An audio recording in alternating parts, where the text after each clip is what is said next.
24 straight years. It never gets old, though, does it, really, for a Red Wing player, organization member, and their fans to be at the springtime and know that they've got another shot at the Stanley Cup? No, you just want to get in, and obviously if you get yourself in, which the Red Wings have the last couple of weeks, you give yourself a chance. That's all you can ask for. You look what happened to LA last year. They finished 8th. They won the Stanley Cup. So it's a long road from here, though.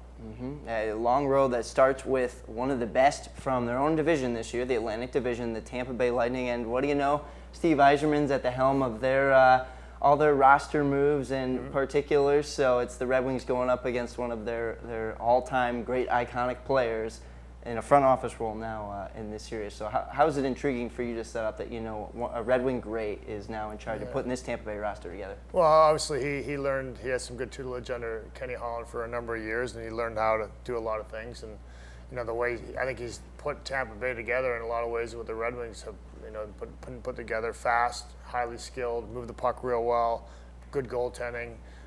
So I think they're obviously on the right track, and they have a couple of bona fide superstars there that can win you hockey games by themselves. Steven Stamkos among that group. What do you see comparing their lines to the Red Wings' current lines? Who's got the deeper roster? You mentioned the playmakers on Tampa Bay, but who do you think, if there was a 7-game series, whose line is going to be to their advantage? Well, I think when Detroit's healthy, they're very formidable. I mean, I think they can go 3 deep with lines that can score. They have a good checking line in their fourth line that can shut players down and play a physical role and get in on the forecheck. I think both teams have a similar makeup. So I think a lot of this can depend on who's healthy. And in Detroit right now, obviously down the stretch, wasn't very healthy. So if they can get some of those big bodies back, it might be a little bit different. Well, and the announcement came out this afternoon that Peter Mrazek's going to get the start in goal. So it looks like it's going to be a decision TBD as we go basis as far as between the pipes between Howard and Mrazek in this series.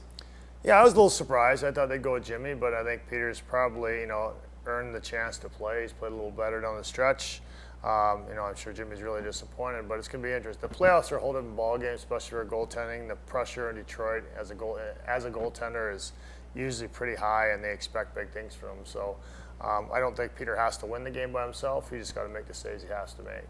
Well, and as far as an overall playoff element to it, we talked about earlier how Tampa Bay now making their second straight trip after rebuilding their roster, but obviously 24 speaks for itself, the longest active streak in pro sports.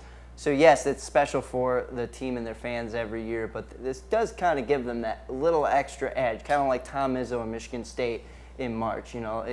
Come the springtime, the Stanley Cup playoffs, the Red Wings are always seemingly going to be there and always going to be a threat to take your team out on the way to that final. Yeah, their team, I think you got to be worried about. They obviously have bona fide superstars who can win series by themselves, and they have guys, their best players have been there a number of years in a row now, and they know what it takes to win. And that goes a long ways in the locker room, especially with guys that haven't been there. I know Tampa's got guys as well that have been there.